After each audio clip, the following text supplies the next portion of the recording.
70, 80, un bar qui s'appelle le Chichi. Ce bar, certaines de ses façades étaient faites en rondin. Un client, mécontent, se croyait le droit de venir boire sans payer, a été viré par le patron.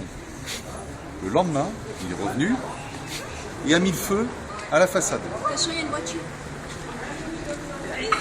On a appelé à l'époque le fait divers le rondin fatal.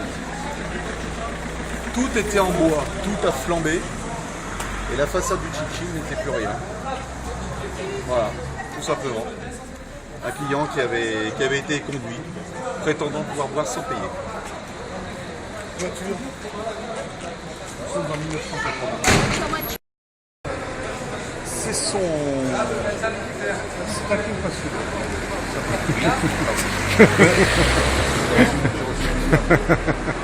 Tu t'es fait flasher, Alain. Je me suis fait flasher, Alain Flash. Voilà. Et Madame Pérou a été étranglée par son amant. Lui s'en suicide à côté de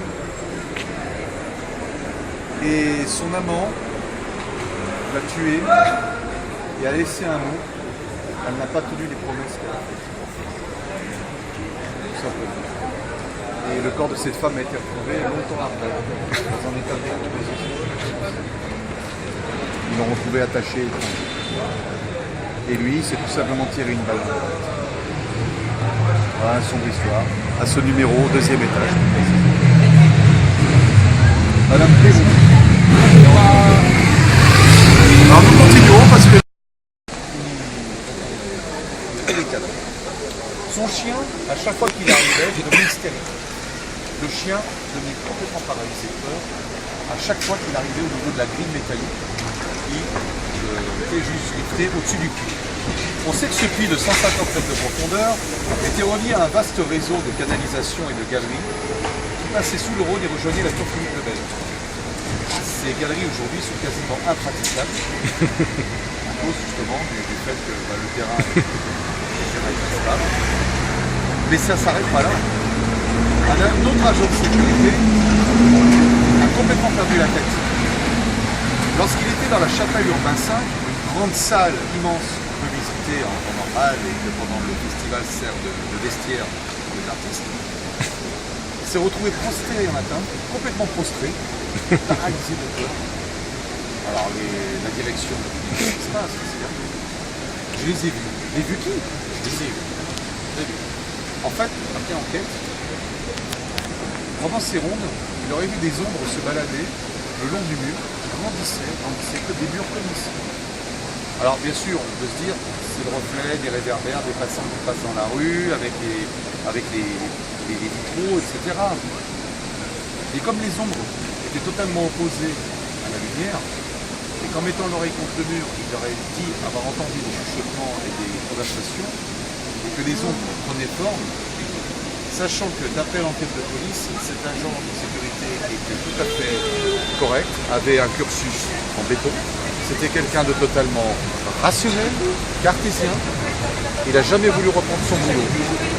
Et le chien hystérique n'a jamais voulu revenir dans le palais des papes.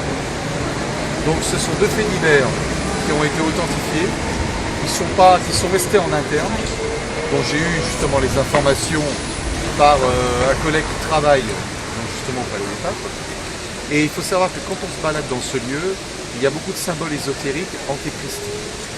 On a des étoiles à l'envers, des pentagrammes à l'envers qui sont gravés. Ils n'ont pas été rajoutés, qui sont gravés dans la pierre. Des endroits où tout ce qui est antéchrist et papal se mélange. C'est beaucoup plus flagrant qu'à Lyon. À Lyon, le passé ésotérique de Lyon, du reste, voilà notre fait divers très intéressant. Dans le 3e arrondissement, pas très loin de la préfecture, en octobre 1992, la police a fait une découverte macabre. Dans une cave d'un vieil immeuble, ils ont découvert une femme éventrée, avec les organes sur le partout, messe rouge. Tous les gens qui ont été arrêtés étaient tous des médecins, des avocats, des juges, des politiciens.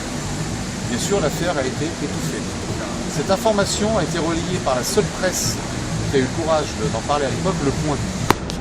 Du reste, si vous retrouvez cet article dans Le Point d'octobre 1992, il parle de cette affaire. Ils ne disent pas exactement, bien sûr, on n'aura jamais l'identité de ces gens-là. La pauvre femme, malheureusement, elle n'est plus de ce monde pour en parler, mais c'était considéré comme une messe rouge. Donc il y a beaucoup d'actes sataniques. À Lyon, la franc-maçonnerie n'a pas que des bons côtés. C'est une ville qui, au niveau des faits divers franc-maçonniques et des faits divers ésotériques, n'a pas fini de faire parler d'elle. Il y a beaucoup de choses, rue des Fantasques à la Croix-Rousse, par exemple, au-dessus du tunnel, il y a beaucoup d'exorcistes qui y vont. C'est peut-être, je ne sais pas si c'est le nom de la rue, des Fantasques, mais il y a beaucoup d'exorcistes.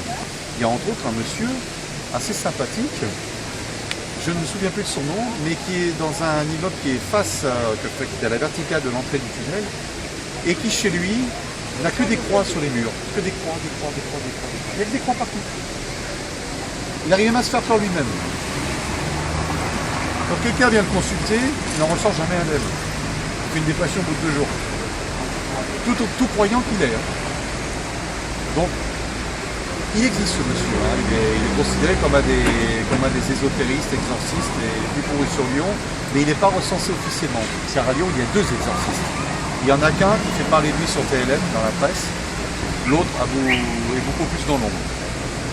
Sachant qu'il y a un travail, il dit qu'il y a un travail incroyable à faire. 24 heures sur 24, Lyon est une ville où Dieu a le plus de mal à se faire entendre. Et là, je relais ce que j'avais dit au mois de juin, quand nous avions fait, pour ceux qui étaient là, la balade insolite à Provence. Voilà, nous continuons.